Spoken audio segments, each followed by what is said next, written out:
The B-17 Flying Fortress was a monument to American ambition.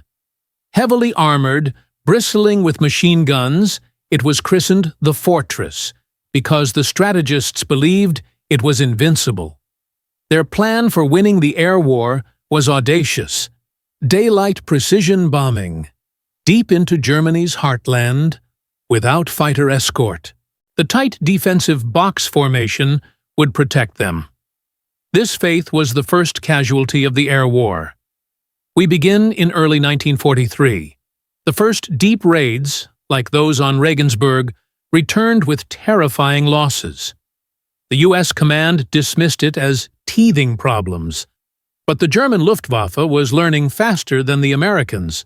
German pilots quickly discovered the B-17's true weak spots: the nose, where fire was limited, and the exposed, unarmored approach from the front. They developed the schräge Musik, oblique music tactic, attacking from below, out of the B-17's blind spot. The Flying Fortress was a brilliant design, crippled by a flawed doctrine. The target was the single most vital industry in Germany: the ball-bearing plants in Schweinfurt. Without ball bearings, the German war machine, from U-boats to tanks, would grind to a halt. The strategic stakes were worth any cost. The first Schweinfurt mission, August 17, 1943, was a nightmare. The bomber stream flew past the point where the P-47 Thunderbolt escort fighters had to turn back due to fuel. Suddenly, they were alone. The attacks were relentless. German fighters, flying in relays, hit the American formation non-stop for over 3 hours. The bombers were not flying through flak. They were flying through a storm of German fighters.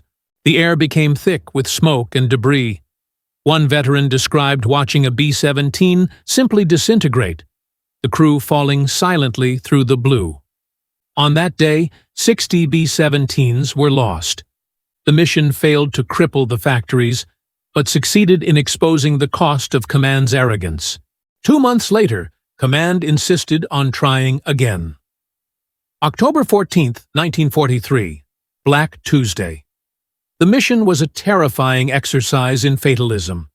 German intelligence knew they were coming, and the Luftwaffe deployed every available fighter.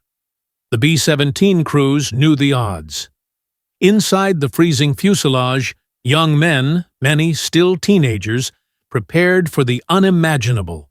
The German attack was savage and sustained. Fighters approached from every angle using the new devastating tactics. They flew through the formations, deliberately trying to break the box. The noise inside the B-17 was deafening: cannon fire, machine gun blasts, and the screaming of the wind through holes ripped in the fuselage. The carnage was horrific.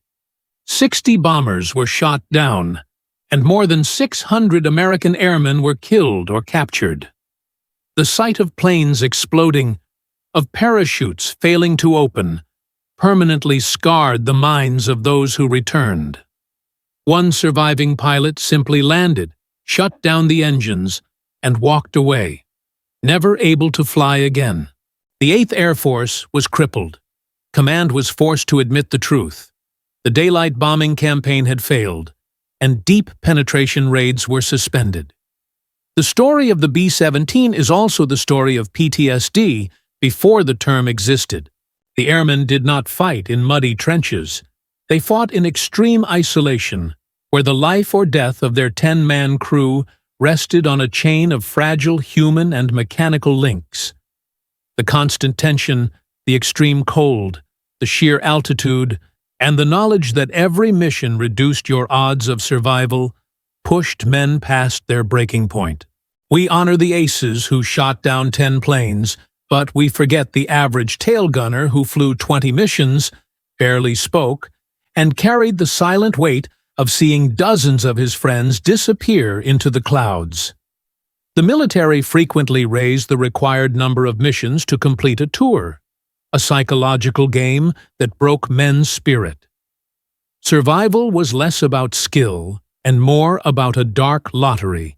The true, unedited story is found in the wartime letters and diaries of these airmen, documenting a personal hell that continued long after they landed back in England.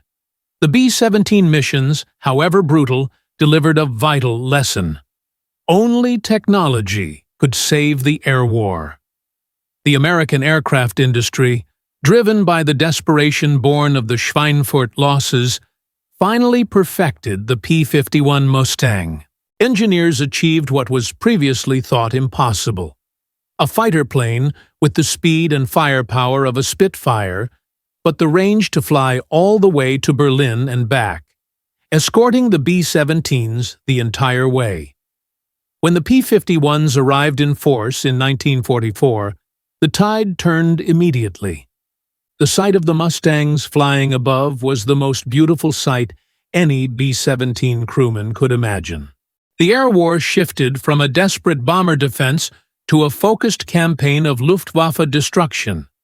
The P-51s systematically hunted down and destroyed German fighters, clearing the skies for the bombers. The airmen who died over Schweinfurt paid the ultimate price, but their sacrifice was the grim catalyst that forced the creation of the winning weapon. This has been War Stories Uncut. The air war was a brutal lesson. Courage is essential, but strategy must be sound. The B-17 crews paid for the mistakes of command, but their endurance delivered the final victory.